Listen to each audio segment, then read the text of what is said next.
Bada bing, bada boo. Ophelia is a higher up at one of Italy's most powerful mafias, and she's got a thing for fingers. The way that Ophelia loves hands and fingers, the way that the fingers curve, especially when they're slightly slender. They almost feel fragile when Ophelia is holding them in her hands. Like you could just snap a finger off, like a little carrot. When the fingers are slightly bent, the knuckles that softly curve. I mean, everything about hands just gets Ophelia going. She loves them. She loves hands. And she hates the fact that she only has one. Her right hand was chopped off during this particularly nasty fight with the enemy mafia. They're fighting over territory. They're fighting over land. Which is why Ophelia is now sitting here, sipping a cocktail in the middle of this very busy bar in South Korea. Yeah, Hongdae. This person named Kim shows up. Kim is part of that enemy mafia. And the two of them, I mean, I don't know how I would describe them other than enemies that are still enemies, but are sometimes sadistically, romantically involved with each other. They hate each other. They're destined to despise each other. They're from opposing mafias. But right now, Kim is sitting next to Ophelia and pushes a bag closer to her. What is it? Take a look. Ophelia peers inside and she smiles. This is why she keeps Kim around. This is why they get along. Only Kim would know that money, gold, these aren't even good gifts. Kim asks Ophelia, isn't it pretty? Very pretty. Ophelia looks up, smiles at Kim, and then Ophelia uses both of her hands to tuck the gift bag under the table. Because Ophelia's right hand was never chopped off. Ophelia is not a mafia boss. Ophelia is not even her real name. In fact, she's never even been to Italy. She is a 17-year-old girl from South Korea that met Kim on a role-playing website. But then the question is, who is Kim? Why would Kim actually kill for her? Because inside of that bag are very real chunks of human lungs, human thighs, as well as a single severed finger. A pretty little finger. Few quick disclaimers on this case. There are mentions of self-exit, cannibalism, dismemberment, other details of graphic crimes. They all unfortunately also involve juveniles, so please keep that in mind going into it. But with that being said, today's case is Korean. We had our wonderful Korean translators help assist in the gathering of data for this case. And another thing to note is we only know the last names of the parties involved due to Korea's privacy laws. The victim is given an alias, so we're going to stick with that. With that being said, let's get into it. There are online communities in South Korea that you can join. It's a mixture of the games Dungeons and Dragons, Mafia, and social media. You have the roleplay aspect from Dungeons and Dragons, the mystery plot-driven game aspect of the game Mafia, and it's all combined in social media chat rooms. Here's how some of them work. Obviously, each community, each chat room plays by different rules, and this is just a subgenre of a bigger community, essentially. But there are chat rooms you can join with game masters, chat room owners. They start the chat room, they let anybody that they approve inside the chat room, and they're the one guiding this game. They've all concocted a plot that you can read up on before you join, or before you apply to join. An example would be, this chat room plot is a high school that has been shut down during the zombie apocalypse. If you are infected with the virus, it takes 72 hours before symptoms arise. It is up to the students to decide which 5 students are positive with the virus before the 72 mark is over. Meanwhile, the 5 infected students know that they are infected and want to quietly infect as many people as possible. The catch here is, the ones with the virus, they emanate a very specific scent. That scent is very weak in the first few hours of infection, but within 72 hours, it becomes overpowering. But the more people that you infect, the less intense your scent becomes. It's almost like you are giving away some of that scent to each person that you infect. So it would be in every infected person's interest, self-interest, to infect as many people as quickly as possible.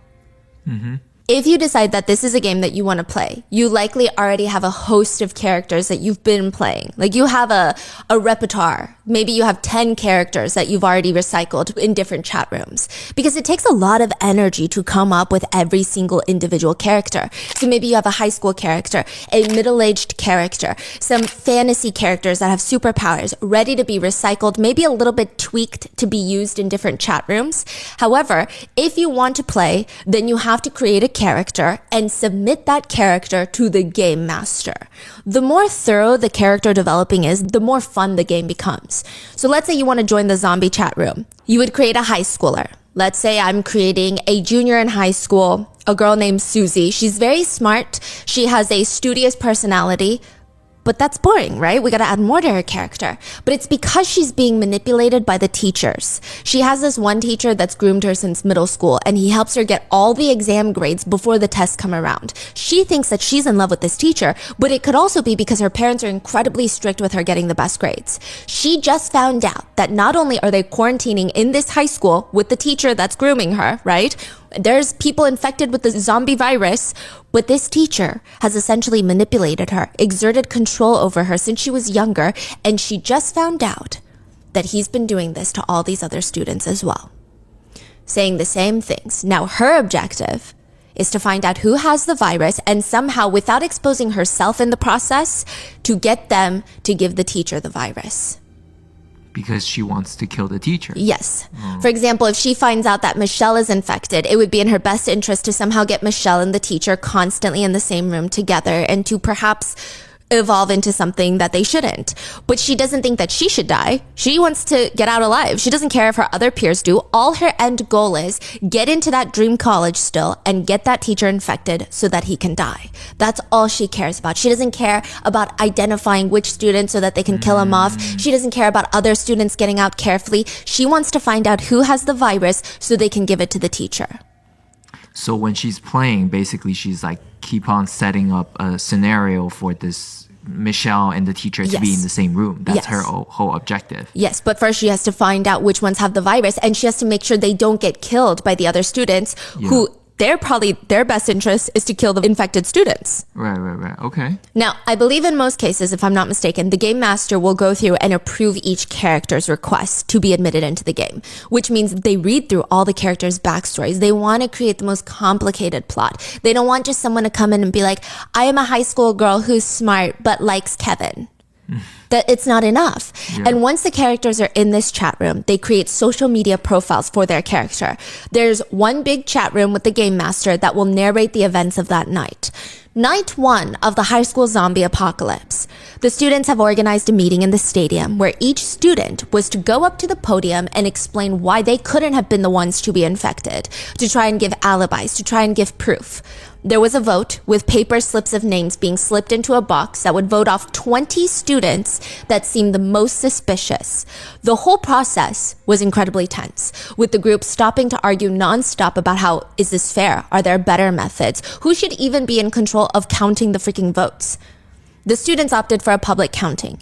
Each slip would have to have been opened in front of everyone, shown, the name read, and separated into piles. Those students were then barricaded into a classroom with no way out.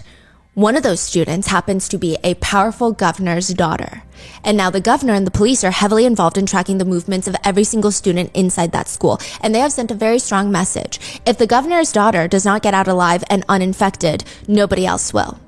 But most alarming is last night on floor 5, there is a girl found in one of the bathroom stalls. She was drowned in the toilet. There is a note in her pocket that reads, "Watch out, it's not just the virus that can kill you, it's in the water systems." So these are this is the setup of the whole game by the game master? Yes. So the game master, it's like Mafia, where they have to narrate every single sequence of events, recap, and then give a new mission. Okay. So it's in the water system, but the water system control panels is in room 251. The room where the 20 students have been locked in and they're waiting to get out. They're waiting to kill, beat up, or possibly infect everyone that locked them in there to begin with. We will all gather by the end of day tonight in the chat rooms to discuss what is the next step, what to do, and what we have all learned. So now each chat room player is then ready to go off into groups. You can start a new chat room with just maybe 5 people in there. Almost like you walk into a classroom and there's only 5 people having a little meeting. Or you can have one-on-one direct messages with other people and you can trade secrets. You can lie to other people. And then by the end of the night, given that time period, everyone comes into the big chat and they start saying what they know. No, I was talking to Michelle and she said this. I was talking to Kevin and she said this. Kind of like Among Us. Yeah, it's like Among Us. Yes, that's a very good, but it's such a fun, fascinating concept that I think that I would really be into. I think I would really enjoy being a game master. Just depending on how each game is played and how it's set up, you can actually be immersed in one singular role play story, one room for days, weeks. Some have gone 6 months. There's actually warnings in some of these communities. Sometimes when your character is killed off in rather graphic ways, and since you've been so immersed in these people, in this life, in this character, with everybody around you in this storyline, they say it almost feels jarring. There is a sense of almost emotional betrayal. Many in those communities have said, I mean, sometimes it can be a lot. It feels like someone in you died, and then you have to remind yourself, that's literally a roleplay chat room. Why am I crying? Why do I feel grief? Why do I feel like I've been broken up with? I imagine it's like acting.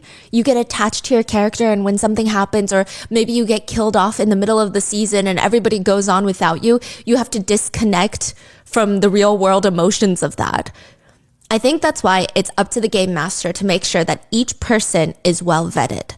That's also very important, because imagine everyone is playing this well-crafted role play, and yet there's an immature troll that's like, I walk into the room and I kill 20 students with my samurai sword.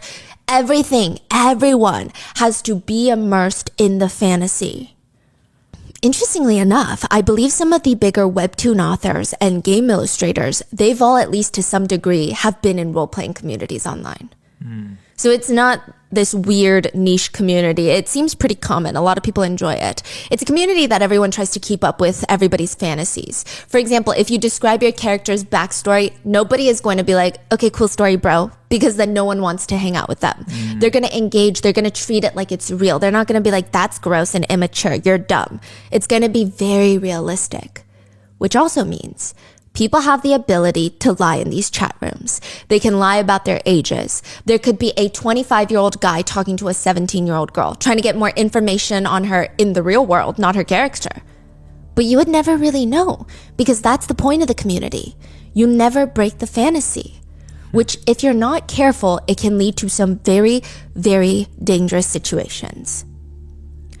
One of the roleplay chat rooms for today's case, 2 separate Italian mafias that hate each other, but somehow a higher-up boss of Mafia A and a random henchman for Mafia B have fallen in this weird, angsty, sexually tense relationship.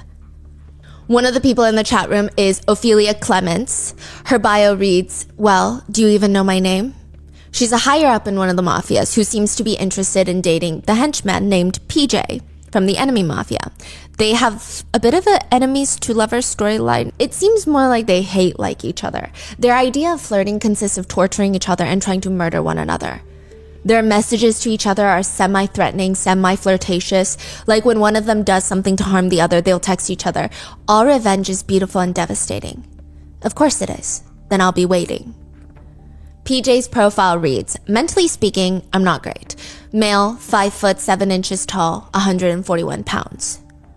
Now, Ophelia, the mafia boss, seems to have that character of put-together woman that's forced to be harsh considering she's in this male-dominated field and everybody's trying to kill her. She has to be even more ruthless than her male counterparts for the reason that she has something to prove as a woman, as a mafia boss that happens to be a woman. She didn't get to the top by smiling and being nice to boys.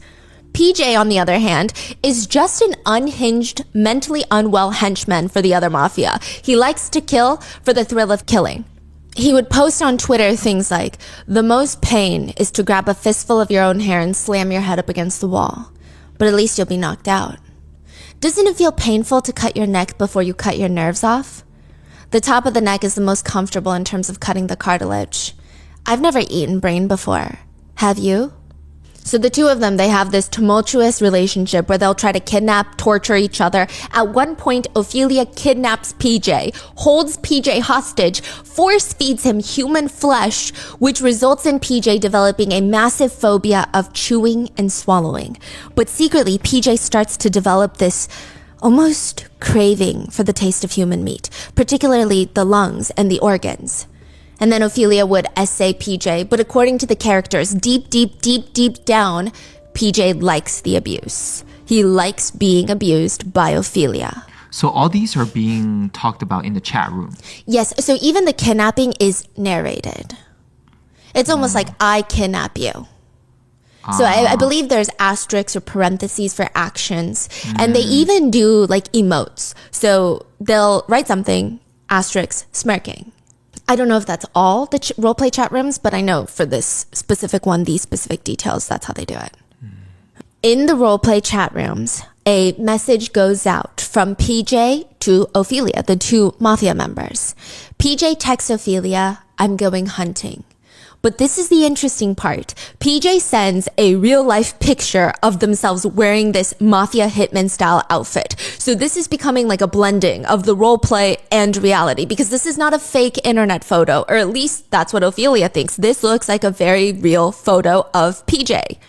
PJ promises to bring Ophelia her favorites, fingers and lungs. That's in the role play. That's part of their little role play, because remember, Ophelia loves fingers and PJ has a thing for lungs right now. But in the real world, March 29th, 2017, a little 8-year-old girl named Sarang goes missing. Sarang is her pseudonym, by the way. Her real identity has not been revealed on the wishes of her parents. Now, 8-year-old Sarang goes missing after school, but the thing is, she goes missing in her apartment complex. They call it an apartment forest in South Korea. It's a collection of the same apartment building. They look identical in this massive park. It's a big giant circle, and there's maybe 12 giant skyscrapers, tall buildings scattered around. And then on the ground, there's little playgrounds. There's little walking areas, recreational areas scattered about. You could live your whole life in one of these apartment complexes. And they all have this massive group chat. Every single resident has a group chat. And it is becoming overly active March 29th. A mom is looking for her child. Has anybody seen her? What's her name? Sarang from Complex D. Maybe the child fell asleep at a friend's house? These are real text messages in that group. Oh, I know that child. Redacted's mom is probably taking her in for a snack. They're really close. Have you guys checked at her friend's house? It has been a few hours since the little 8-year-old girl Sarang has gone missing, and it's a very safe, relatively wealthy area. But why is everybody on edge? It doesn't make sense. There had been recent reports that a cult had been approaching all the kids with coins and snacks, promising to take them to an arcade if they followed them. And each child would follow them. Eventually, the parents would find them. The child would have had so much fun. The cult would use this as an opportunity to lure the parents into joining, or at least trying to slowly indoctrinate them through their children. Yeah, there have been reports of that. So people are getting freaked out. Typically, nothing happens to the children. They have fun at the arcade, but we don't know. It's not a great feeling for the parents. Besides, Sarang's parents know their daughter. They're saying she's not the type to go anywhere, even an arcade, without asking her parents first. This doesn't make sense. The police are called, and they're quick with their search. They find the little girl that was last seen playing with Sarang's friend. They were playing at the playground, and they ask her, where did your friend Sarang go? She asked this adult for their phone to call her mom, to tell her mom that she wanted to play more at the playground. But the person said that they didn't have any battery on their phone, which is why Sarang followed them to their apartment. Which apartment? That building. They pull CCTV cameras of that building and they see, wait, that's Sarang, no? Sure enough, they see her around 1 p.m. following this figure up to a floor 13 of one of the nearby buildings. It's good. They found her. There's nothing about the footage that's alarming. It's not like the adult with her is grabbing her hand, forcibly pulling her into the apartment. It's just, the only thing is the figure is a little weird. The person in the elevator with her is wearing a suit with sunglasses. They're carrying a large suitcase with them, but they won't look at any of the CCTV cameras. And it's just something about this person's body movements. It's, yes, their clothes are weird. The suitcase is weird. The suitcase, they're dragging it, but it feels awfully light the way they're dragging it. Like there's nothing in there. Is it a big one or? I would say about carry-on size. Oh, so it's a smaller one. Yes, but it's just whipping around. It's not, it's just weird. I don't think I could ever whip around like that unless it's fully empty. And the way that they move in the clothing, it doesn't seem like they're comfortable. It doesn't feel right. It's just weird. They can't really put their finger on it, and it almost seems like they're dressed like a caricature of a mafia hitman or something. But it's fine. They get off on the 13th floor. They just need to search the 13th floor, right? The police search the whole floor. They turn floor 13 upside down, and these two are nowhere to be found. They start combing through the rest of the footage to see maybe 8-year-old Sarang is seen coming back down, or maybe she goes to another floor in the elevator. But no, They just see other residents going about their day. They see teenagers in their pajamas throwing out trash, moms hauling groceries inside, grandmas going on their afternoon walks. They don't see an 8-year-old Sarang anywhere. So they got out on 13th floor and police checked every single residence. On the 13th floor. And nothing. Nothing. Nothing even amiss. Nothing suspicious. Nothing that looks like the people in the footage. One of the lead investigators would later say along the lines of, this is good. I mean, not that the situation is good, but considering the facts, this is a very safe area. It's a densely packed apartment forest, they call it, which is, and the same apartment building, her grandparents live in them. The complex itself is right around the corner from a police station. It's incredibly low crime. They know which building she was last seen going up to. Maybe she took the stairs where there's no cameras. And clearly she didn't leave the building. There's no footage of her coming down, which means she's in the building somewhere in some of these 15 floors. They just have to find her. Because how else does an 8-year-old leave the building without the police knowing? That same day, March 29th, 2017, Katie, this is a fake name, because she wishes to be anonymous, but she does tell authorities and reporters what happened March 29th. Katie says she got a text message from one of her distant friends, I guess you could call them. Come to my dinner party. I'm slicing up some meat right now. It'll be fun. Tonight. Katie's looking at her phone. It's Wednesday night. An impromptu dinner party from someone. I mean, this friend is just, it doesn't feel right. She flips over on her bed and sends a very polite, sorry, can't make it. Maybe next time. She just thought, what a weird invite, what a weird person, whatever. She throws her phone on her nightstand, falls asleep, but within a few hours, Katie says, she jerks awake. She hears someone punching in the numbers to her door code. In Korea, most people don't have key locks on their apartment doors, but rather they have door keypads where you input a code to unlock the door. But each time you press a number, it's a noise. It's like a beeping noise. She hears beep, beep, beep, beep, beep. And her eyes are wide open. She can't see anything. The whole room is dark. And she hears, someone has come into the apartment. She hears loud, heavy footsteps, and it sounds like it's coming closer and closer to her room. The door swings open, and Katie says she sees that friend, the creepy friend that invited her to the creepy dinner party, the one that Katie turned down, standing in her doorway, holding a knife. You didn't come over. The friend starts charging towards her with the knife, and Katie said she screams, wakes up from the nightmare, drenched in sweat. She's frantic. She's breathing very quickly, checks the time, middle of the night. Thank God, this whole thing was a nightmare. Katie reaches over, grabs her phone, but the invite to that dinner party was very real. Her strange friend, Kim, really had invited her to a dinner party. Kim is the one from the beginning of the story that gifts Ophelia the fingers. The police are stuck. They have no idea where 8-year-old Sarang has gone inside this building. They take the footage of her going up to the 13th floor with this random person, and they start asking the residents, do you know who this person is with 8-year-old Sarang? I don't know. I think that looks like the resident from floor 15. I don't know why they're dressed like that, but I think it's them. That's strange. Floor 15, are you sure? Yeah, I'm pretty certain. Do you see why that's weird? They got out on floor 13. Yeah, and they have a suitcase. Why would you walk up 2 levels with a suitcase and get off on floor 13? It just doesn't make sense unless you're hiding something, unless you want everyone to think that you live on floor 13 or misguide them. Yeah. What did you say the residents' names are again? Oh, it's the Kim family. Authorities rush into the apartment in question, the Kim house on the 15th floor. They rush past the front door, past the kitchen, and when they get to the living room, they're standing there and they're staring at a completely spotless living room. Nothing is amiss. Nothing is in disarray. Not a single hair out of place. The lead investigator points at the bedroom doors. They split off. They search the entire house, room by room, closet by closet. Bedrooms cleared, closets cleared, kitchen cleared, restroom cleared. Not a single drop of blood, not a single hair, nothing. There is absolutely nothing. Except on the way out, the investigators see in the corner of the entryway, shoved to the side, a pair of shoes. Tiny, small shoes. Small enough to fit an 8-year-old. They bring in the luminol. They spray it across the bathroom, the kitchen, everywhere. They turn down the lights and the whole bathroom lights up. Someone had cleaned up an entire crime scene. The bathtub in particular was at one point recently caked and smeared in blood. to the point that this indicates some kind of dismemberment, murder, or torture of some sort. But one question authorities have is, how were they able to clean it up so well? It almost seems like a seasoned professional hit job, the work of a professional. What did you say the Kims do anyway? I think the resident said the dad is a doctor? A few months later, the door of the courtroom pushes open and in walk 12 attorneys from some of the top law firms in South Korea. This is the dream team of attorneys. They are the best of the best in the criminal defense attorney field. To get them on retainer, each one would be at least $10,000, if not more.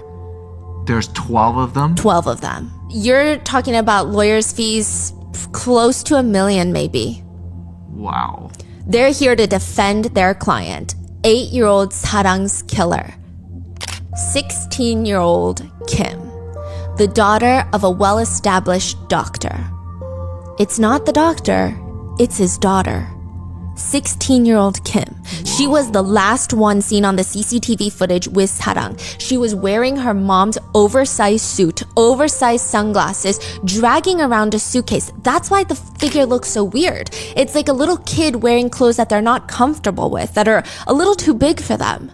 Luring Sarang into the house. She is the only one that was in the Kim family apartment the whole time during the murder. 16-year-old Kim is now on trial for the murder of 8-year-old Sarang. When Kim was first brought into the police station, immediately after her arrest, she was arrested, I want to say 16 hours after Sarang went missing. Or after the murder. She wasn't reported missing until later. So maybe like 12 hours after she was reported missing. And the 16-year-old, cleaned up the whole apartment? In actually less than 2 hours. Like spotless? Not a single drop of blood. Wow. 2 hours. And the police almost overlooked it. Yes. If it's not for the shoes. If it wasn't for the shoes, I think she would have gotten away with it for a while. Wow. I mean, perhaps they would have eventually come down to her, but yeah, it would have taken longer. Wow. When Kim is first brought into the police station after her arrest, she's led into the interrogation room. The investigators that aren't maybe working on this case, but they knew that some of their peers were, because they're working other cases. They're looking at her and they're asking their peers, is that another witness you got coming in? Just from the way she carried herself, her look, nobody assumed that they caught the killer. She looked more like a helpful neighbor that might be able to provide a few more statements, a few more insights to the prosecutors. Not a full-blown killer who dismembered an 8-year-old. One of the officers even asked, the one that killed and dismembered a child is a child? A child killed a child? The interrogators bring her into the room, and up close, she actually looks even younger than her age. She almost has this plush cheeks, innocent, childlike, naive appearance. She looks like a fresh-faced, maybe 13-year-old. But it's chilling. The investigator working on the case said, her eyes, she would just follow you with her eyes, observing and staring so intently. They said it was very creepy. She just looks at them and she bluntly states, I don't remember. I think I had a dream. I don't know. My head just hurt so much and it felt like someone had hit me on the head. And then when I woke up, I just had a feeling that I had done something bad. But I don't remember. I really killed her? I thought it was a dream. I don't remember. You don't remember? The police are like, you don't remember anything? Let's jog your memory then. 10:50 a.m. She goes out hunting with her new disguise on, trying very clearly to make herself appear like she does not live at this apartment complex. Because why else is she lugging around a suitcase? It's not like there's a kill kit in there. There's nothing in there. It seems like she's trying to misguide people into thinking that she's a visitor rather than a resident. And then she gets off on the 13th floor, this whole outfit, she's wearing sunglasses, she's trying to appear like an adult. You don't remember any of that? She doesn't remember how 8-year-old Sarang was playing with her friends on the playground, but wanted to call her mom to ask her if she could stay out longer, but she doesn't have a phone. So she went to the only adult that was at the playground. And she specifically even went to a woman. Because a lot of kids are taught in South Korea, and probably perhaps everywhere, you don't really approach a male adult for help. You approach someone who looks like a mom is typically the advice that's given to children. She approaches a female adult. Excuse me, miss, I need to call my mother. Can I borrow your phone? The woman in this oversized blazer, aka Kim, leans down, gets eye level with Sarang and smiles. My phone battery is dead. Why don't we go back to my house and you can use my landline? Forensic data would later show that Kim's phone was indeed not dead and had a lot of battery. 8-year-old Sarang did not know that. Sarang looked around, debating on what to do. Her friend said that there were no other adults readily available. Otherwise, she would have just been like, oh, it's okay. I'll just go to the next adult and ask for their cell phone. And she does have to call her mom before she stays longer. That's the rule they have. And her friend has seen her talking to this nice woman, even if she wasn't 8. I think most people would have been like, okay, I'm sure this is safe. She tells her friend she's going to be right back, and she goes with her. Kim, again, is not pressuring her, is not creeping her out. Her voice, her attire, the fact that she lives in the same apartment complex that Sarang's family also lives in, everything points to the idea that this is a safe thing to do. The two walk up to Kim's apartment with no incident. If you watch CCTV footage of them in the elevator, Kim is neither dragging Sarang, neither forcing her to follow. She's incredibly nonchalant. They even briefly share some small talk in the elevator. We don't know what they've said, but it seems very casual. Technically, it's like following a neighbor into their house to fetch something for your parents. That's the energy here. But now Kim is telling the investigators that she doesn't remember getting off with Sarang on the 13th floor. She doesn't remember walking up 2 flights of stairs to her own apartment on the 15th floor for the sole purpose of trying to mislead whoever's watching the CCTV cameras. She doesn't remember then getting the little girl into the apartment where both of her parents are off at work, so she's completely alone with her, and then strangling her with a charging cord, like a phone charging cord, just wrapping it around her neck and strangling her.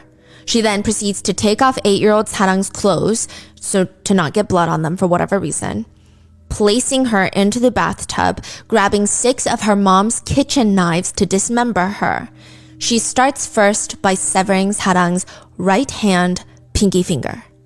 Interestingly, the knives were cleaned before being put back in their original spot. She has no memory of that either, though. She also doesn't remember pouring bleach down her whole body to wipe off the blood after Sarang's dismemberment. She poured bleach on her own body to make sure she had none of Sarang's blood on her.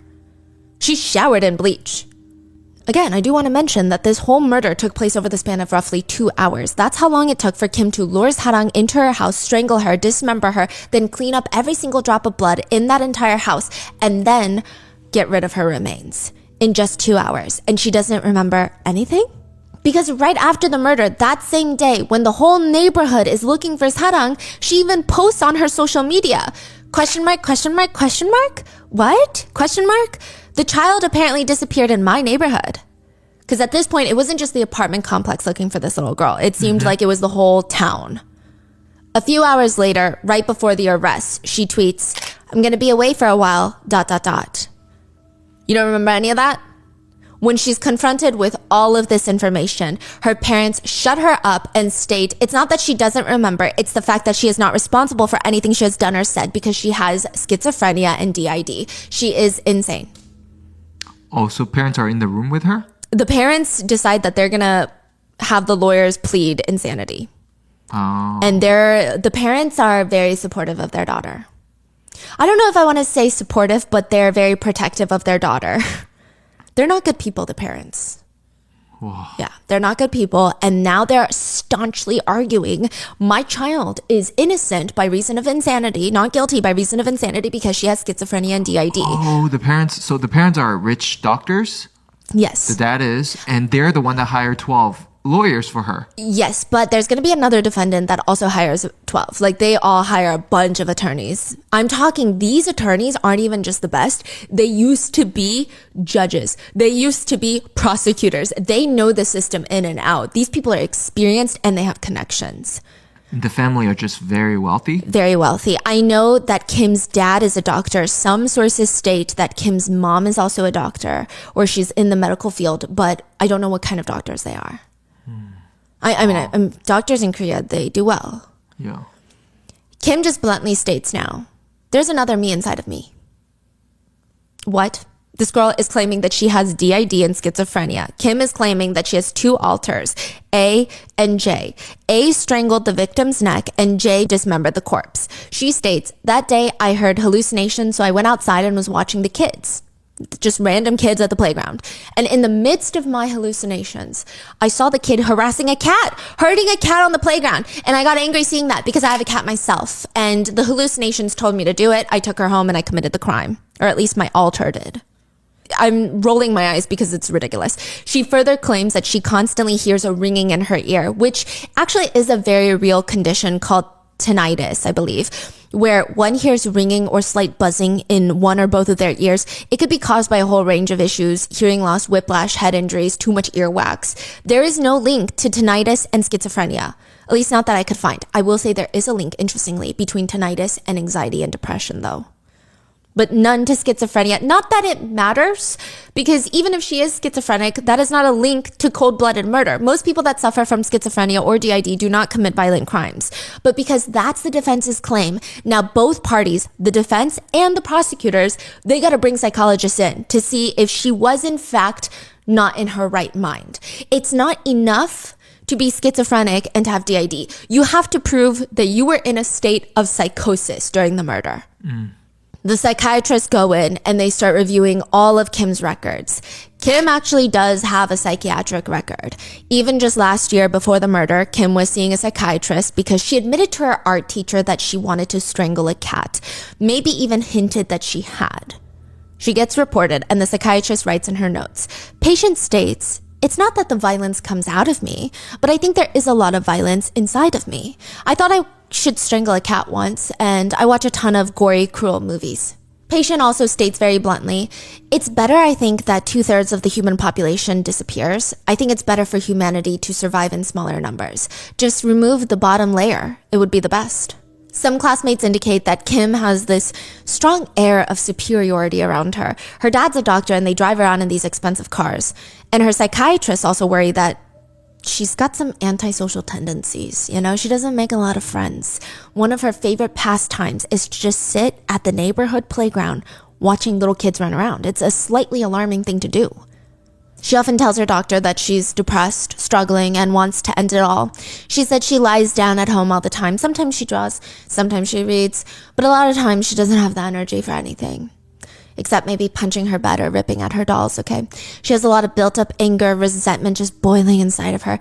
In South Korea, every year, they do an emotional behavior test for all students in schools. This is very interesting, but it's supposed to be an early intervention measure. I don't know how well it's implemented or executed, but the purpose would be to identify the students who are at risk of mental health issues and provide early help. According to Kim's reports, she scored higher than normal on the self-exit score, meaning she was actually placed in the group of concern for her school. Kids that might need intervention, which is another reason I think she had to undergo therapy. Now, Kim wasn't actually in school at the time of the murder, even though she's 16. So I'm not sure if that test is from a year before or right before she dropped out, but she drops out of high school, which is not that common in South Korea, especially for the daughter of a doctor. They even asked her why, and she bluntly tells the authorities, there's nothing more to learn at school. But back then, when she was in school, she does have a very unapproachable attitude. Her teachers state she's really smart. I will say that. She has an IQ of 140 and typically does really well for herself in terms of grades. Always on top of her class. 140, yeah. Said? She's a smart. genius. Yeah. Wow. She's in the gifted education programs for math and sciences. One of the comments left by her teacher on the reports reads, makes efforts to independently solve problems and tasks, which is pretty good for a 16-year-old. But she's what you would call a smartass. Yeah. They said she's a smartass. She would ask questions in class, which is great, yes. But a lot of the times, they had nothing to do with the subject matter. She was so persisting. That was what her teachers said about her. It's almost like she wants to interrogate her teachers when she asks questions. She doesn't want to learn. She wants to interrogate them. Classmates remember her being called a prodigy growing up. She learned how to read very quickly when she was very, very young, before the average reading age. She was also very interested in medicine and anatomy. She would just carry around medical books and tell everyone she's going to be a doctor just like her dad. But there does seem to be some trouble at home with her dad. One time when classmates said, once Kim came to class with this eye patch, and like a pirate's eye patch. Multiple days had passed and everyone thought it was so strange, so they asked her, what's wrong with your eye? She lifted up. The entire whites of her eyes were bloody. Clearly she was injured. She said, my dad hit me because I missed a single day of hagwon, which is after school tutoring. She's claiming her dad punched her in the face. It was widely agreed upon that, yes, Kim is smart, but she uses all of her smarts to be calculating and persistent more than anything. The type of person that uses all their brain capacity for bad. That's just the feeling that everyone got from her even before the crime. Kim also liked to draw. She had a ton of drawings that she would post online, so the authorities and psychologists had to analyze all of those. Now, there's not too many public observations of each specific drawing, but I will say that a lot of those drawings have been made public, and right off the bat, you can just tell. Kim likes to draw very, very dark things. Almost all of her drawings center around cannibalism, harm, violence, gore, weapons, death, just dark stuff. She has one drawing of a person sitting at this dinner table with this plate of food in front of them. There's a wine glass on the table, and the whole drawing is in this light blue shaded color, except the food, except the liquid in the wine glass. They're the only ones in color, and they're both drawn in this dark, deep shade of red. I'm gonna be blunt. I think the person is being forced to eat human flesh and drink human blood. That's what this drawing looks like. The person in the drawing is holding the knife, but also trying to not gag, and their other hand is covering their mouth like they're gonna throw up everywhere, which is very interesting because remember, Kim's roleplay character was PJ, and PJ was forced to eat human flesh by Ophelia. Do you remember that? So can we assume that this is Kim drawing Kim? Is this a depiction of PJ? How closely does she feel with the person that she's drawing? It's just very interesting, her roleplay drawings. In another drawing, there's just a decapitated head on a plate. Half the scalp has been peeled off and opened, kind of like a bowl, if you will.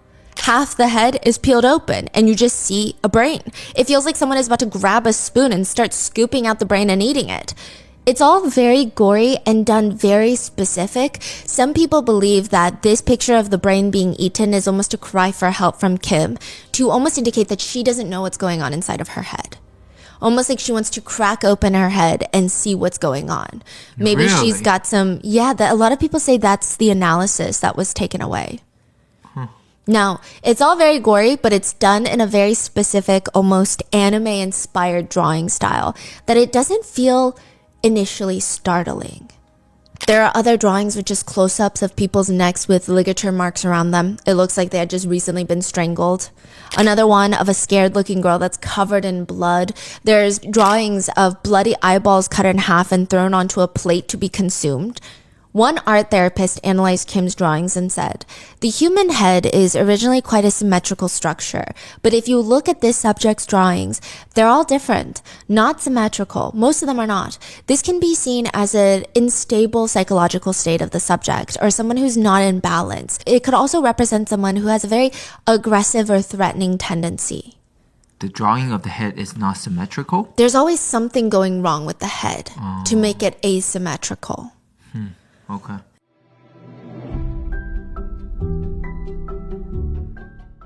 I don't know how common this is. It could just be a me thing, or maybe it's girl math, but I am the type of person who will convince myself that I need a subscription service for a year because it's cheaper than if I bought it month to month. I'll buy that service for the year and then I will use it maybe the first week of the month. Listen, just the streaming services alone, I can honestly tell you that I never get my money's worth because I always forget about them within a month, or someone else in the family has it, my husband has it, or this is my second time getting the subscription. It's just so much to keep up with. Even if I do buy just the monthly subscription, again, I'll forget and it'll never get canceled until that is I got Rocket Money. When I started using Rocket Money, I was actually surprised with how many subscriptions I had. Some of them I paid twice for and I just never realized for months. Rocket Money is a personal finance app that finds and cancels your unwanted subscriptions, monitors your spending, and helps lower your bills so that you can grow your savings. With Rocket Money, I don't have to spend so much time combing through my bank statements to see what I spent my money on and what subscriptions I have, because a lot of the times, even if you do that, you see it and then you forget it and you're like, oh, I didn't even realize that they charged me twice. Rocket Money makes it so easy by letting me see all of my subscriptions in just one place.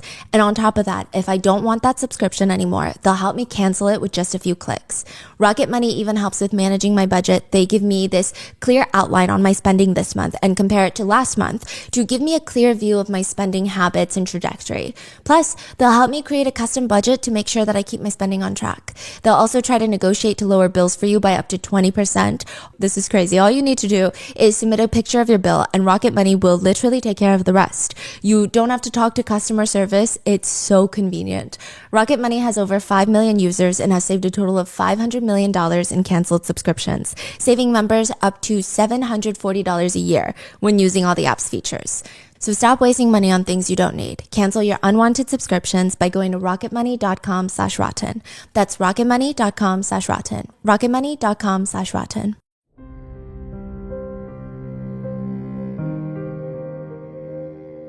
And overall, most of Kim's drawings, they said that there does seem to be a clear indication of inconsistent psychological states. The emotion of anxiety and overall emotional agitation seems to be very present. Another analysis includes, and I don't know how they got to this, okay, based on the way that each stroke is handled and the contents of the drawings, just an overview of all the drawings, the psychologist said it appears Kim is very self-assertive in her personality. Even her brush strokes, they don't seem hesitant. They don't seem like someone who is erasing and then redoing and contemplating and is unsure of their movements, unsure of their ability to draw. It shows someone who's very self-assured, but has somewhat paranoid tendencies. Whoa. Another observation is it appears Kim wants to receive attention from others, but there's a clear hesitation and reluctance about it. So there does seem to be some reports that children of that age, when they're around 16 and they draw a lot of these dark things, there might be an inner need to want to receive attention. But also hesitation because maybe the attention that she receives from her parents is not the type of attention she wants. It's unclear. Now, ultimately, the psychologist analyzed, there's almost no chance, however, okay, regardless of her drawings, that she actually has DID or schizophrenia. All of her symptoms appear to be someone pretending to have such disorders.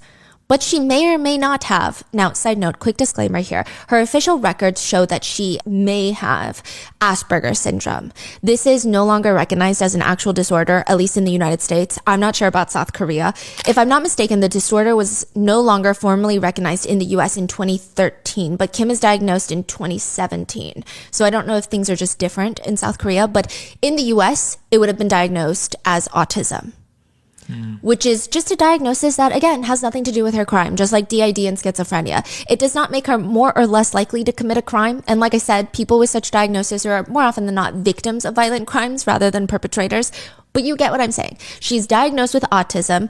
That doesn't mean anything because she wasn't in a state of psychosis. When one pleads insanity, you can't just show proof of any sort of mental health disorder and state that you're insane. You're not insane. You have to quite literally be in a state of not knowing what you're doing. And there is just way too much planning to be involved in this murder to say that I truly don't know what I was doing. I wasn't in my right mind. There's clear meditation, the disguise, the cleanup, the disposal, everything. Even before, during, and after the crime, Kim's got some interesting Google searches. She's searching up juvenile commits murder. Find a way to get rid of blood showing up in luminol test. Duration of blood showing up on luminol test. Is it illegal to sprinkle corpse cremation remains in the sea? Busan murder case without a body. She doesn't even live in Busan, so I think she's referencing a former case. She lives in Incheon, which is where the airport is. That's how most people would recognize the city, I think. Butchery, how to make bone powder, cremation, sea burial. Whoa, this is like long before? This is an hour or two before and even during. She even searches up very specific elementary schools and their schedules, what time they get off. That does not seem to be someone who is in a state of psychosis. The way she also dismembers Sarang's body in the bathtub, putting her organs and fingers separately in a bucket. There's evidence that she cut off the finger first, took out all of Sarang's organs, and put them in a bucket of water so that they don't go bad. Oh my gosh, yeah. Then she continues to dismember the rest of Sarang's body. Again, that doesn't sound like someone who's in a state of psychosis. Wait, what happened to the girl's body though? We're gonna get there. Okay. She manages to clean the entire bathroom, getting rid of every drop and speck of blood. And at the end, she stands in the shower herself and pours bleach on her own body to get rid of any blood stains on her. Again, not psychosis. In fact, the crime scene was so clean that the authorities initially suspected that her parents must have been involved. They were like, they must have come home, must have seen what happened, and helped her clean up. There's no way a 16-year-old did this. But her parents have an airtight alibi. There's no way anybody else was in that apartment aside from Kim. Ultimately, you can't just say you're crazy and just get a mental health diagnosis in order to be deemed not guilty by reason of insanity. But apparently, Kim doesn't know this. One cellmate of Kim said, well, this is while they're waiting for the trial. This is while they're doing all the tests. All the psychiatrists are coming in. She's lawyered up. The cellmate said, this girl is weird, very strange. The very first day she came into our cell block, she sat down, joined a group of inmates. She didn't even introduce herself. She didn't ask anybody else for their names. She just sat down, stared at each one and said, ask me questions about my case. Like she knew that her case was famous and she's doing some sort of Q&A. But most of the time, they said Kim was just very pissy in jail, as if someone had wronged her, like someone did this to her. Very ogure is the feeling. Ogure in Korean it's a very specific word. Sadness is you're sad. Ogure is sadness due to some sort of injustice, typically. Like you didn't do anything wrong, and why are they doing this to me? I'm so sad. I'm so upset. It's like, I just feel pity for myself. One day, her cellmate said she comes in practically skipping, which is a change. She's humming, she's singing, she's laughing. And this is after a meeting with her attorney. They said that they'd never seen Kim in such a good mood. What's with the high spirits? Did your lawyer say something? They said if I have a mental illness, I'll get 5 to 10 years. So I have hope again. Wow. After Kim, again, another disclaimer, this no longer exists. After Kim's Asperger's diagnosis, her parents sent her books on Asperger's syndrome for her to read. And the inmate said that she would just, every day she would read a page, and that symptom that she would read up on, or that action she would read up on, would become her whole personality. It's like she's method acting in prison. She was so creepy that the guards and other inmates that have children, they would hide their photos of their babies around Kim because they're like, I don't want her to remember my kid's face. I don't want her to do anything with my kid. I'm scared. And the fact that parents gave her a book? Yeah. Wow. They know what they're doing too. Oh, yeah. One of Kim's doctors said the possibility of mental illness is low. In terms of the legal letter of the law, it would have to just be that she does not know where she was or what she was doing or what would have been the result of her actions, which is not the case here. At one point in jail awaiting trial, she even turns to her cellmate and says, because I'm crazy, I'm innocent, right? Nobody agreed with her. Not after what she did. Not after how she left Sarang's body. 10 hours after Sarang is reported missing, before Kim is arrested that night, the forensics team of the police department, as well as the firefighters, are gathered up on the rooftop. Nobody's saying anything. It's pretty clear nothing is going as planned, because just a few hours ago, they're like, this is good. She's somewhere in the building. But now it's not looking good. The rooftop is not a pleasant space. It's not a rooftop bar or a lounge area or a communal area. It's just a roof with all the air conditioning units and this platform. Imagine a roof as a rectangle. In the center of this rectangle, there's a square. It's a platform. But in order to get to the top of that square, you have to walk up a flight of stairs and then climb up this 10-foot vertical ladder. And on top of this square in the middle of the roof, there's just a water tank. So it's a very tall platform for a water tank. Yes, and the only thing on there is a water tank. There would be no reason for anyone else to be up there. Firefighters and forensics teams, they're staring at this platform. And Sarang's family, they're not allowed on the rooftop. But they can just sense, they said that they could just sense their lives were never going to be the same. They might have had hope, but when they see these 4 forensic team vehicles arrive at the scene, they said they were starting to lose everything.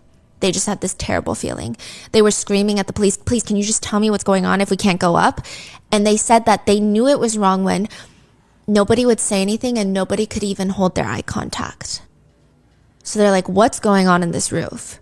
The firefighters start slowly climbing up the platform, which, side note, even for some of the forensic teams, climbing up this very straight vertical ladder, even if they were to fall off, they're not going to fall off the roof. It's not that dangerous, but it's just creepy. It's scary. They said it was hard, and it's crazy to think that someone is coming up here by themselves willingly. So they climb all the way up, and right next to the ladder, on top, are 2 white bags. 2 of them. Nothing alarming about the bags from the outside. There's no blood, no dirt. Clean 2 white bags that are filled with stuff. But then you look to the left of those bags. Right next to it is Harang's diary that she carries to school every single day. It's placed right next to the white bag. And this is so weird. We don't have an explanation for this. You know when you're just little, you pick out what outfit you're going to wear to school the next day and you almost lay it out like you're wearing it. So you lay out the t-shirt flat on the bed and then the jeans flat on the bed. Like a little person, right? That's how Harang's clothes are laid out. That is crazy. There's no reasoning for it either. That's some really sick behavior. Yes. It's almost like a sign, a signal of something. No blood, just her clothes are laid out. So the forensics teams reach over, open up the white bags, and they find the dismembered remains of 8-year-old Harang.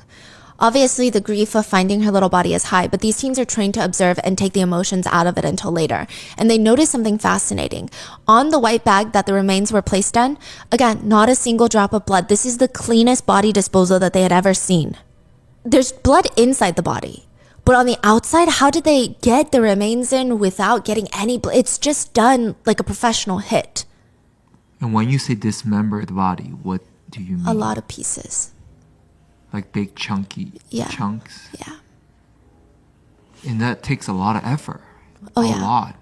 6 knives were used and a lot of blood. Yeah, and the fact that there's no blood on the outside of the bags, considering how many separate pieces of body parts were in the bags, is just a lot. Now, the second thing that the forensic teams notice is the full body of the little girl is not in this bag. There are parts of her that are missing. Her organs, some of them, and interestingly, her right hand pinky is missing. The police turn to each other and they say, search the food waste bins now. Now, there's a lot of context needed here. The first being, we mentioned earlier that the entire apartment for the Kims was spotless. Not even a single drop of blood is found, which means there's no way that there are any human remains left hiding inside that apartment, which means the only other place that there could be human remains is the food waste bins of this apartment complex. So in the US, there's usually 2 trash chutes in apartment buildings, regular trash and recyclables. There's a bit of an honor system here. I believe you sort your trash yourself. You throw it into the according bins that's shared with other residents of your apartment complex. Those massive bins or dumpsters then get picked up by the corresponding waste management teams. Regular trash, I'm sure, usually ends up getting burned or in the landfills. Recycling bin typically ends up, hopefully, in a recycling facility. But all of it is pretty optional for the residents. You know, there's no law that you have to sort your trash like that. You could just throw all your trash, including your recyclables, into the general trash. It's morally not great, but legally, nothing's going to happen to you. In South Korea, that is not the case. All the trash has to be sorted by each citizen. There's rule books. General waste includes all non-recyclables, tissues, sanitary pads, mixed material, and packaging. You have to purchase specific waste bags at supermarkets for in different sizes and different colors based on the district you're in. The districts have their own labeling. Then you can also throw into general waste, food waste that can't be digested by animals. So you're talking shells, really thick bones, certain vegetable peels that they can't compost and feed livestock. Now, those are sorted separately. Then you have food waste that can be turned into compost for animals. Then you have recyclables, oversized waste like furniture and appliances. They have special waste, electronics, light bulbs, batteries. Those are all separate. The trash then gets sorted once more by waste management. And because South Korea's cameras near trash bins are so high, if you are resident number 365 out of 1,000 residents from that apartment building and you throw a recyclable into the general waste bin, you're going to get a text message and you're going to get a fine. They're going to know it's you. Even if there's no identifying features in that waste bag, there's no address, there's no letter mail that you accidentally slipped in there, they're going to find you. Like, we have family friends who have a place in South Korea and they'll get text messages while they're in America and they're like, hey, you didn't sort your trash well, so we're going to fine you. Yeah, it's crazy. Yeah. Now, if you were to put human organs into the general waste bin, they're going to track it to you. They track a recyclable water bottle in there to you and they fine you. They're going to track it to you. The only reasonable place to put it in would be to chop it up to make it appear like compostable food waste. Animal liver. stuff like that, and throw it into the food waste bins. Those are not as heavily regulated because you're not going through each one. You can't tell either. Yeah, they're usually just scanned to make sure there's no metals and plastics in there, and then turned into animal feed. Wow. The forensic teams were able to find Sarang's organs in the food waste bins. Whoa. Yeah. I guess she did not cut them up, so they were just like globs of human. Oh my God. It just seemed like Kim had gutted her like an animal for consumption. When they run through the CCTV cameras again, they see a teenager, Kim, wearing her pajamas, appearing as if she'd been rolling around in bed all day, bringing down a baggie of food waste and placing it in the bin. Yeah, I don't know how Kim left her apartment the day of the murder. I don't know if she took the stairs, but she gets out of her building. She's wearing a disguise. Then she gets out on floor 13 with Sarang. There's no CCTV cameras in the hallways or the stairwells. She takes the stairs up to the 15th floor with Sarang. Kills her, takes her dismembered remains, takes the stairs to the 16th floor, again, no cameras, disposes of her body parts, goes back to the 15th floor, changes into pajamas, and walks out and gets on the elevator like she's just throwing out some food waste. Wait, didn't you say she brought a finger to... Oh, we're gonna get there. So she throws out some of the organs into the food waste, and she even texts her mom before that. She texts her mom, "I'm taking out the food waste. I deserve a bonus." When investigators piece together Sarang's remains, they realize that there are still a few pieces missing, most notably her lungs and her right pinky finger. The police trace Kim's full day from disposing of Sarang's body parts on the rooftop at 3 p.m. The murder took place around 12:50 p.m., so truly 2 hours-ish. Till her arrest, that was around midnight that same night. There's about 9 hours of where did she take the pinky and lungs for the 9 hours that are unaccounted for? Did she hide them somewhere? Did she dispose of them somewhere? Where the hell are they? A friend of Kim's comes forward. She told me that she was going to meet up with a Twitter friend. I don't know, an online friend that she met on Twitter. I don't know. They were going to grab drinks in the city. So with that, investigators track Kim's movements. She gets on a subway, goes all the way from Incheon, South Korea, which is where the main airport is, down to Hongdae in the city of Seoul. It's about a 40-minute subway ride. When authorities watch her through CCTV cameras getting off at around 5:50 p.m., she meets up with somebody. And what is she carrying? What is that? She's carrying a small little shopping bag, like a gift bag. On camera, she hands it over to the Twitter friend who accepts it. And inside were Sarang's lungs, pieces of her flesh, and her right pinky finger. You know those skincare dropper bottles? Like you squeeze the top and then you apply it. The finger was placed in a glass dropper bottle in liquid. Oh my gosh. The friend takes the gift and they link arms and start walking.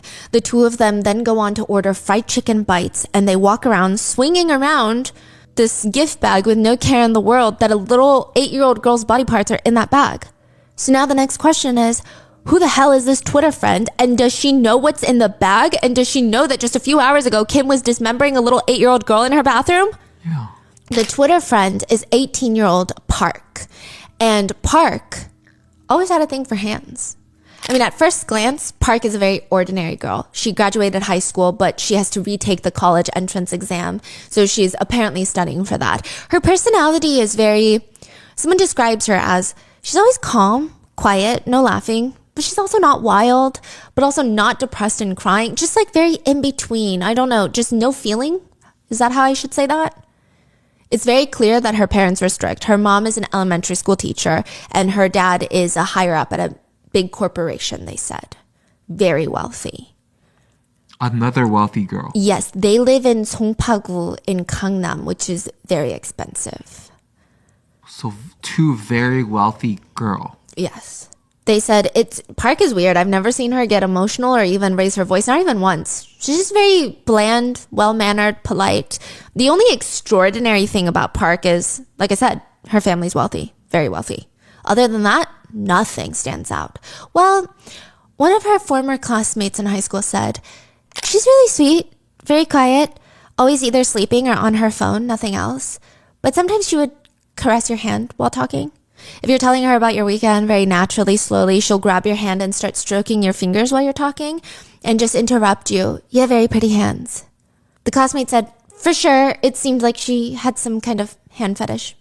But having a hand fetish is not something abnormal or something that would indicate criminality in somebody. So what does this very normal girl that has nothing to do with Kim and the gruesome murder of an 8-year-old Sarang, how are they connected? I mean, if she has this strong liking for hands, could it be possible that she was purchasing the finger from Kim? Is that what's going on? Because Park is kind of the wild card. Kim, from the beginning of the investigation, it's very clear that Kim's got a lot of plans and none of them are good. It is believed that Kim strangled multiple cats during her childhood. She stated she thought about it, but people believe she did. There's stories that she even fully dismembered and pulled apart a bird on one occasion. Which is wild, considering earlier she tried to argue that she was having that hallucination and killed Sarang because she saw Sarang harming a cat. Which I don't even believe, first of all. And second of all, it's like, you've been accused of killing cats and birds, so you can't really stay on this moral high ground of animal abuse is bad. Anyway, Kim constantly lurks on the character communities, frequently creating all sorts of characters. One time she's a teenage girl that self-exited, and I guess she's telling grim stories on social media now. Other times she's an unemployed alcoholic in her 30s or a mafia henchman that's unhinged. Every character that Kim develops seems to only escalate in their dark background lore. And even the types of chat rooms that she starts joining, apparently they're just getting more and more gory and violent. Maybe the crime is her way of living out her fantasies. Her interests in life clearly skew darker. Classmates of Kim said, that girl liked anything that had to do with cannibalism. She would quite literally eat it up. Anything bizarre, gory, that freaks other people out, dismemberment stories, she's always reading them. She even joked about how much she loves the American TV show Hannibal, about a brilliant psychiatrist, Dr. Hannibal Lecter, who happens to be a serial killer and a serial cannibal on the side. He's being hunted down by an equally brilliant FBI profiler, Will Graham, who happens to be Dr. Lecter's patient. So the FBI agent hunting down the serial killer needs therapy, and his therapist is the very serial killer that he's hunting, and because his therapist is sick and twisted, he starts playing mind games with Will, even attempting to slowly make this FBI agent insane. She's obsessed with that show. Now, one fascinating part of the show Hannibal is that all the cannibalistic scenes, all the human flesh is prepared by the serial killer, Hannibal himself, but he prepares his meals like he's Gordon Ramsay, like a Michelin-starred chef, listening to classical music, spending hours crafting the perfect taste profile. It's a visual experience. The concept of cannibalism mixed with the highly meticulous, delicate culinary art is good. But Kim would write, I really crave cannibalism after watching that show. I keep trying to download more episodes of Hannibal. It's an American drama where he cooks with dismembered bodies and even shares them with acquaintances. Kim had met Park, or should I say, Ophelia, online 2 months before the murder. And instantly, Kim is attracted to Park's tweets and messages about her fascination with hands. Park was sending anybody on these character chat rooms just videos of people massaging hands sensually, slowly, writing messages like, someday I want to touch your fingers like this too. This video might actually be too much for our kids. Yeah, I don't know. It's just a lot.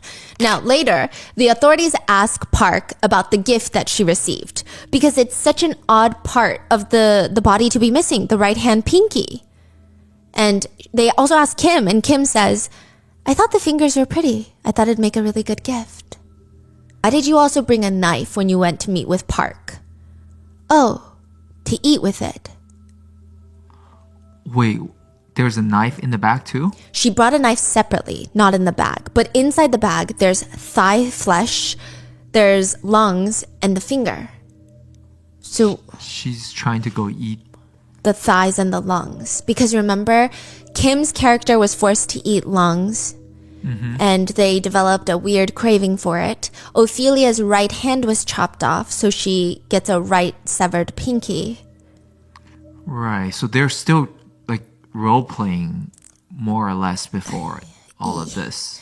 Yeah, I don't know if I want to say they're role-playing because I wonder if it almost gives the connotation that they're insane. But I think they want to bring role-playing to the real world. Yeah, they're really like sick and twisted. Yeah, they want to make it real. So after the murder, Kim brings Park fingers and human flesh to consume together as a gift. But again, why would anyone take mutilated organs and corpse pieces as a gift? Park is brought in and she looks at the investigators in this creepy interrogation room and she tells them about the gift bag she received and how she just thought it was a gift from an online friend, but she never even looked inside. In fact, she said she didn't even know there were body parts in there until just now. What do you mean? Okay. She said, I just took it home and I got rid of it the next day without ever checking what's in the bag. I threw it away because it was a weekday and I was scared that my mom would find it and realize that I was out hanging with friends. And I just took it and threw it out without even opening it. That does not even remotely make sense as something that somebody would do. Maybe you throw out the packaging, but you're going to at least look. You're going to at least keep the gift and act like, oh, what are you talking about, Mom? I've always had this. When the authorities confront her with that, she changes her mind and she says, okay, yes, I did open the bag, but I felt like you would think I'm genuinely guilty if I told you that. Let me tell you what really happened. What really happened was, she states, she was role-playing with Kim. Kim told her she was going to bring her some organs in the role play. She opens up the bag thinking, you know, they look like organs. Yeah, they do, but they can't obviously be organs. That's insane. So she's like, they're props. Park is like, I thought they were props. Really, really good props like you use in the movies. Okay, then where are these really good high quality props now? And Park says, I threw them away the next morning. When I woke up, I opened the shopping bag and I still thought it was a prop and I wanted to get rid of it and I was about to throw it away. But I thought it looked so real that I was scared it would shock the waste management teams. I just thought if I threw it away, even though it is a prop, I felt like they would still freak out. I'm not an expert, but I touched it and it looked like it was made out of some sort of high quality protein. I thought the protein is food waste, so I just cut the lungs and fingers into really small pieces, put them into a plastic bag, and threw them out with the food waste. She also states that she put on plastic gloves and used kitchen scissors to finally chop up the pieces of the finger to throw them into the food waste as to not alarm them. But the authorities know, first of all, there's no prop that looks that real, which even if there is, once you start touching it and you start finally chopping it, dicing it, mincing it up, you're going to have a clear idea that this is not a prop. Before Kim is even arrested, both Kim and Park had deleted their conversations on social media networks. They had deleted their Kakao messages, which is like WhatsApp of South Korea, their Twitter DMs, all deleted before Kim's arrest in the beginning. So it's like they're clearly trying to delete something. The police in South Korea were able to reach out to the US Justice Department, who reached out to Twitter to recover some of those deleted messages. And these are just things that they've been able to get back and have also been made public. And some of these phone call contents were later revealed by Kim, but just keep in mind, at the time, she doesn't reveal them. So there's a phone call placed between Kim and Park from 10:56 a.m. to 11:07 on the day of the murder. We don't know what they talked about. How long was the call? From 10:56 to 11:07. So that's like 20 minutes? Yeah, not that long. Maybe they talked about the weather. Maybe they talked about murdering someone. We don't know. Earlier that week, Kim texted Park, I'm planning to commit a crime this week and I'll meet you with your favorites. Fingers and lungs, right? Park texts, be sure to check the CCTV cameras around the crime scene. Send me a picture of your disguise so I know you're not exposing yourself. Whoa. Park claims again she was just role-playing. The morning of the murder, sure enough, Kim sends Park a picture of herself wearing the disguise. Her mom's oversized clothes, pantsuit, sunglasses, carrying a suitcase. She sends the selfie with the text message. I'm going hunting, Miss Park. You're dressed very pretty, quite flashy. The little kids' playground is visible from my apartment. Then one of them is gonna die? Like she literally does a killing, spells it out. Like, you know how you go, she spells it out. Yeah, one of them is gonna today. What time does elementary school finish again? Remember, Park's mom is an elementary school teacher. So she tells Kim, lunch starts at 12. The lower grades probably go straight home after eating. Later, Kim texts Park. I caught one. The situation was good. I brought her home saying she could use my phone.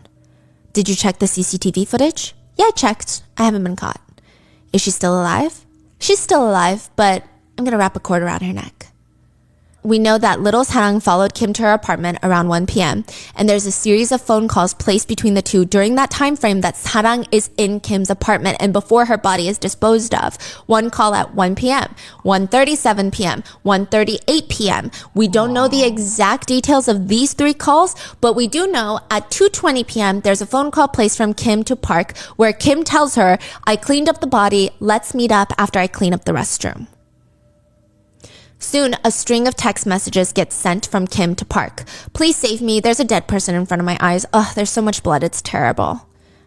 Should I bring you human organs, Park? Just fingers or lungs would be good. Then one last call before Kim disposes of Sarang's body on the rooftop at 2:52 p.m., where apparently Kim asks Park to meet. She says, let's meet. I'll give you something as a gift. Then if we follow the security cameras and the clear timeline, we know that the 2 girls meet up in Hongdae. The exchanging of the gift happens. When both of them part ways at 6 p.m.-ish, they get back from their outing. Kim texts again, are your fingers pretty? Because she gifted it to Park. It's pretty. Good job. Then around 8 p.m., it seems that the news of Sarang going missing and the police search is stressing them out, especially Park, the one that received the fingers. She texts Kim, there would have been CCTV of you meeting me and giving me the gift. Let's say it was cookies in the bag. A little while after that, Kim tells Park that her mom called to let her know that the police are looking for Kim. Kim is like, I'm about to go down. She's about to get arrested. When Kim tells Park that, Park responds, am I going to get involved in this? What's going to happen to me? I'm so anxious I could die. I'm throwing up. I guarantee to keep you out of it. You will not have a criminal record. Park conveniently responds, I really like you. Do you believe me? I believe you. I'll buy you flowers one day, Park. Then Kim sends another message. For now, I'm stating that I have mental issues. This is crazy. All these text messages have been very clearly proving that Park indeed knew what was going on, and she indeed was not fazed at all by the fact that Kim killed a little girl, because in one of the last text messages Park sends Kim, she writes, I think it's going to be a pity that I can't see you. So once the police uncover these messages and texts, they realize, okay, clearly both these girls are involved. They both know way more than what they're saying. Kim just kept arguing that she has fake memories that were planted inside her brain. She's got all these mental health disorders she doesn't remember. She felt like she was in a dream. She was killing the cat. But then she states for Park did not know those were real organs. She's sticking by that. She's like, Park had nothing to do with this. How does that even make sense? How could she have not known? It feels like Kim is covering for Park. But it's so curious, isn't it? A 16-year-old girl from Incheon, an 18-year-old girl from Seoul, they've only met each other a few times in person, have only been online friends for a month or two. It's not like they're best friends. Why on earth would Kim cover for Park? Would there be a reason? Does Park have something on Kim? Police go through more data, more accounts, and they find Kim messaging a friend of hers about an incident recently between her and Park. And how they met up, went into a dark alleyway, and started making out 10 days before the murder. The police state that they were shocked to find out that Kim and Park were, quote, lovers.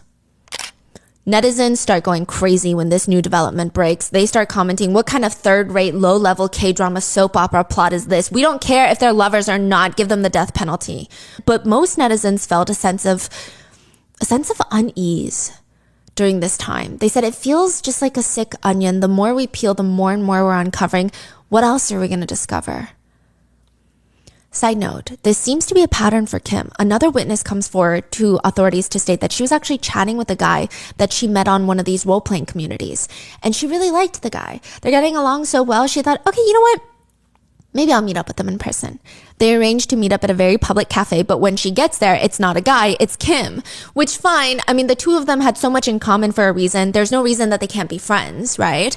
They grab a coffee, and since that day forward, for the next however long, Kim would call her every single day before school, right after school. If she didn't pick up, Kim would bombard her with angry, cursing messages, and when she ignored those, Kim would call back apologizing and crying. It would just be 25 different emotions back to back. One time she even came to the girl's house without notice or even being invited. The girl's parents put Kim back on a bus and sent her home. She was very possessive. Another time she was hanging out with another friend of hers when they noticed, wait, something just moved behind you. She goes back behind the display stand in the cafe, looks, and Kim is crouching behind and hiding. It was alarming. Just the emotional mood swings were a lot. In one single text message, Kim would say things like, how are you doing, baby? But also, I want to bang my head on a piece of wood and die because you're not responding.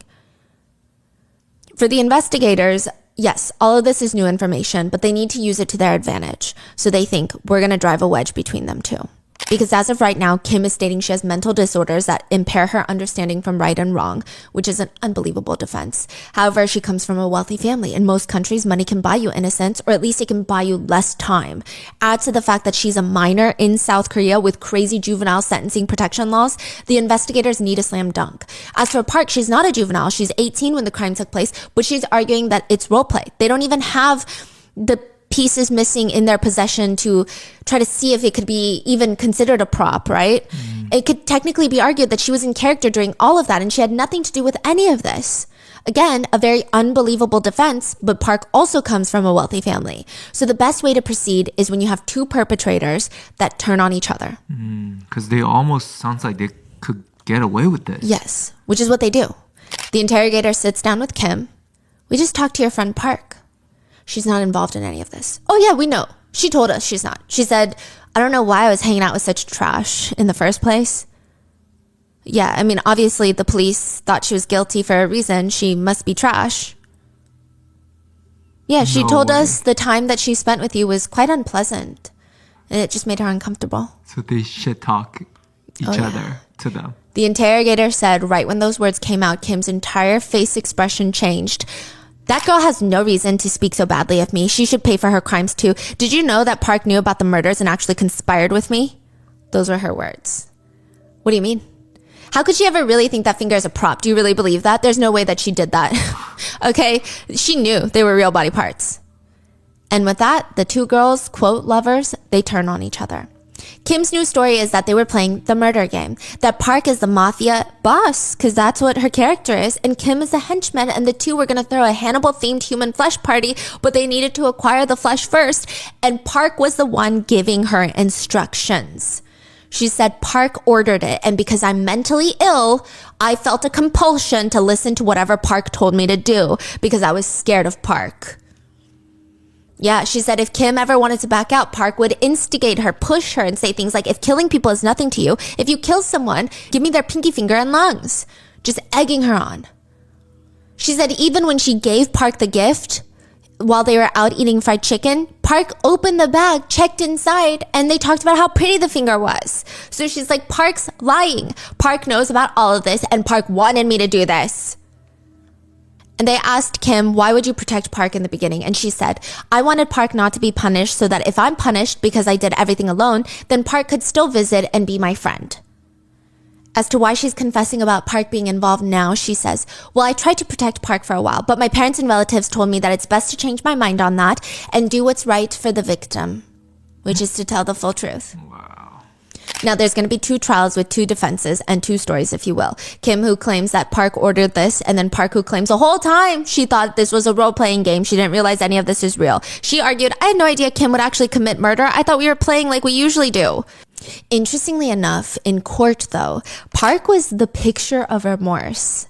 I think she had a lot of training and guidance from her attorneys, but she behaved in the way that the public at least maybe wanted her to, that she could in that moment. She's bowing her head. She's apologizing. She's trying to appear like she's reflecting on her actions. Kim, on the other hand, she's very blunt when she answers questions. She doesn't seem embarrassed or feel an ounce of guilt. One of the trial specialists present said it was fascinating. When she sat down, she would look at everybody in the courtroom like this. Her expression... Like side-eyeing everyone? Yeah, like just looking at them like, what? What? Her expression could only be interpreted as one that feels no guilt. When witnesses would take the stand to speak, her face always had the expression of, okay then, let's see what you have to say about me.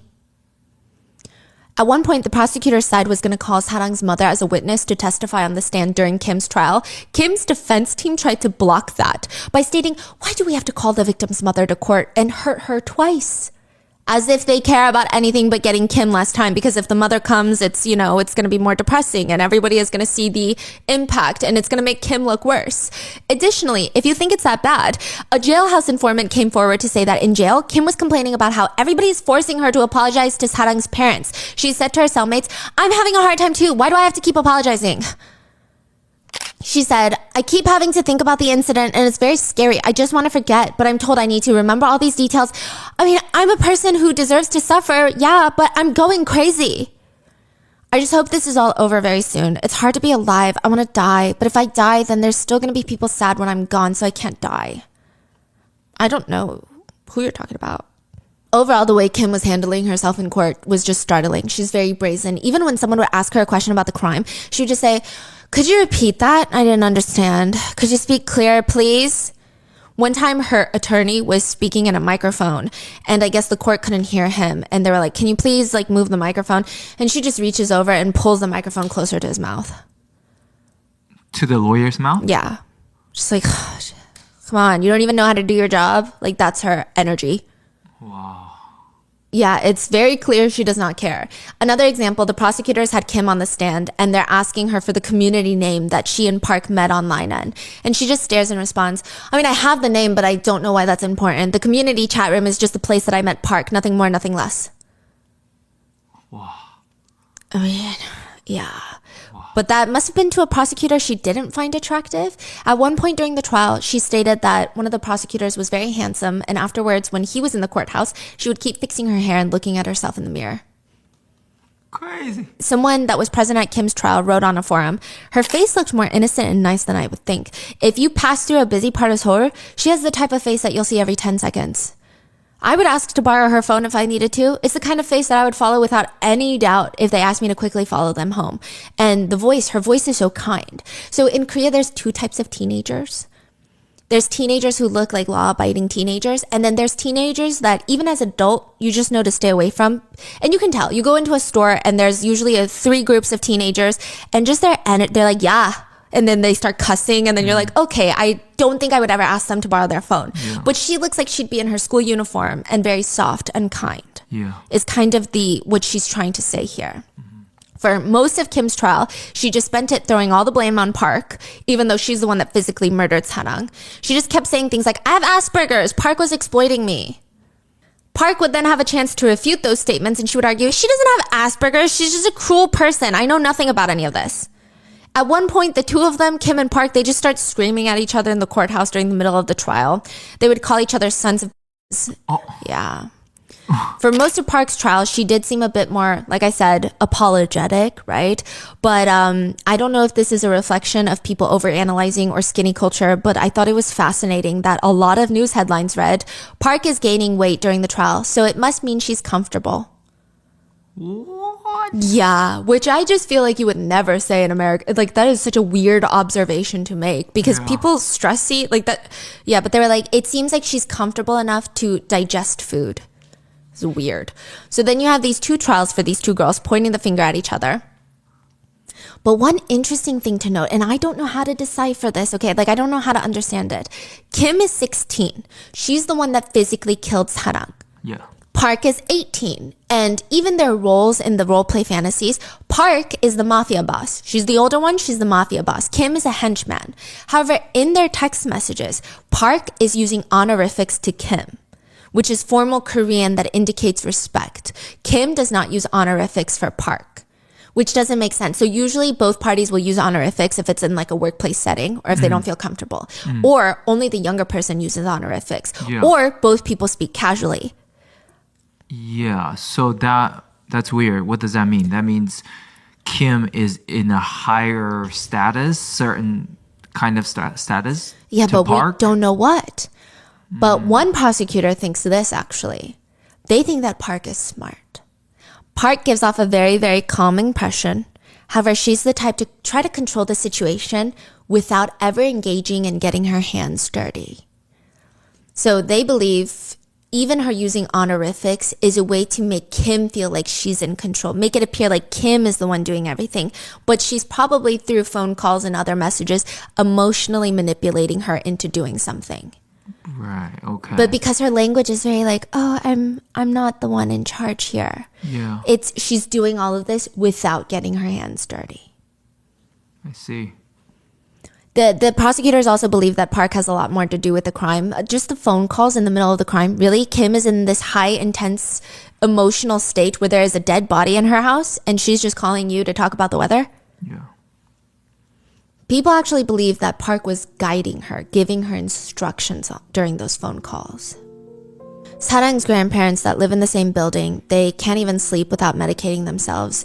Sarang's parents were recommended by their doctors to take psychiatric medications, but they both said they're scared because they read online that sometimes you can have strong visual things pop up in your mind when you're on these meds, and they're scared of what they'll see. Sarang's grandmother would later cry, and this is Sarang's dad's mother.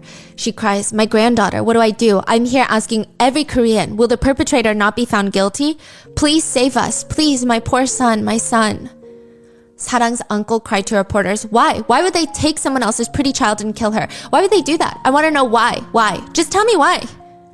Sarang's mom said during the trial, although it's hard to even breathe after losing a child, whose mere existence brought happiness and strength, I have to bring up this uncomfortable story again because I know it's a parent's duty to reveal the truth and the end for their child.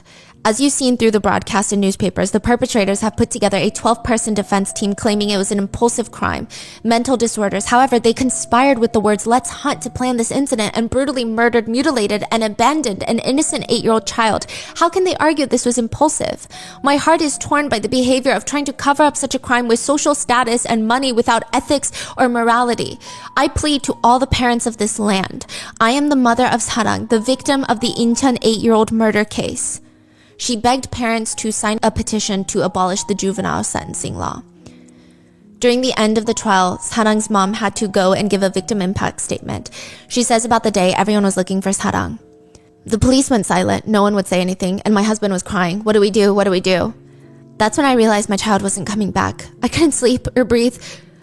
So I just moved as if I was running away. I thought if I could just escape, just keep moving, I might be able to breathe. I went to see my daughter's body in the morgue. I didn't expect her face to be like that. My daughter couldn't close her eyes. Half of her face was dark red with blood. I wanted to see my daughter in pretty clothes to send her off, but she wasn't in a state for that. So I had to cut up one dress into different pieces because she was dismembered so that I could dress her. She continues, "They said they were going hunting? How can they say that? They're not human. Please hold the defendants accountable for their crimes and deliver a verdict befitting the price for their sins. Please impose a severe punishment." Sarang's father testified saying, "Really? Just because of this one reason of mental illness, she killed and even abandoned the body? Does that even make sense? They're trying to get the offenders out by any means, using the juvenile's mental illness, trying to reduce the sentence even just by a little. That's all I can think of. I can't forgive them, really. Even if they're 20 years older, even if they serve 15 years, 30 years, they're gonna be out. And then what? You're gonna let her be free until she attacks someone else again?" It's been said frequently about these two Incheon child killers. These are people who commit murder simply because they want to experience committing murder. Other child trial specialists have stated about Park, even though technically she was an adult at the time of the crime, how do you eat fried chicken while carrying parts of a victim's body? Part of a little child. The judge announced the verdict and sentence. Kim, 16-year-old Kim, would be sentenced to 20 years in prison. That is the maximum allowed under the juvenile sentencing law.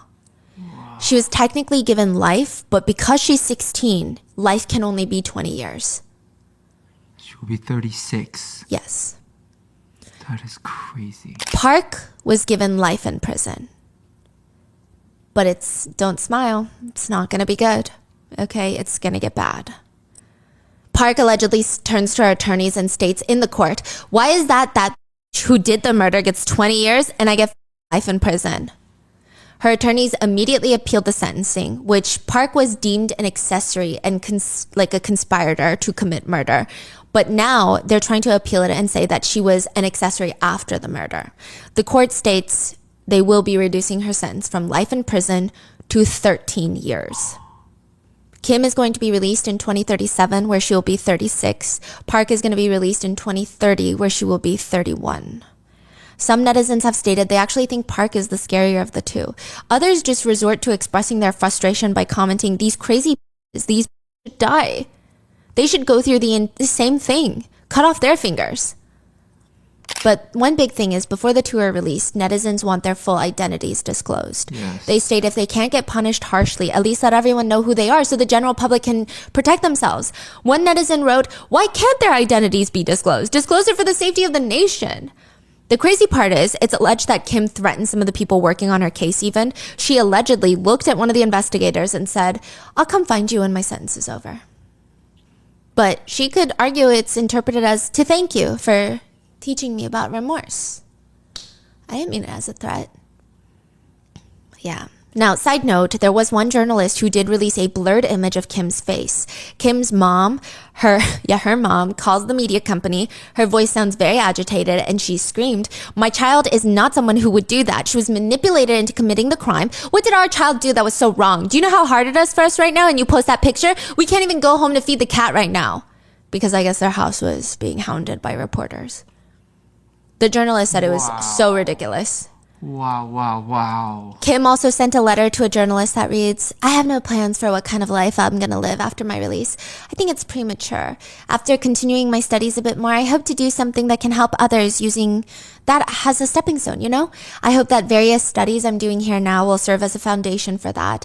Someday I dream of becoming a small light that shines on those living shadowed lives so that they can make choices that they won't regret with my help." Sarang's mother was interviewed after the trial, and she said one of the biggest things weighing on her heart was the fact that she had recently purchased a phone for Sarang so that she wouldn't have to ask adults for their phone at the playground, and she was just holding on to it, waiting for the perfect time to surprise her with it. And she feels a lot of guilt looking at that phone, and she said, quote, "I didn't know all of this would happen because of a cell phone." Which I think she's putting a lot of blame on herself. I don't think it was a cell phone. It's clearly Kim and Park. But what are your thoughts on this case? I mean, just the fact that their identities are protected, the fact that Kim got 20 years, and the fact that she's 16 and that good at covering up a crime scene. Who knows if she goes on to commit more crimes when she gets out? Will they even find out? But that's it for today's case. Please stay safe, and I will see you in the next one.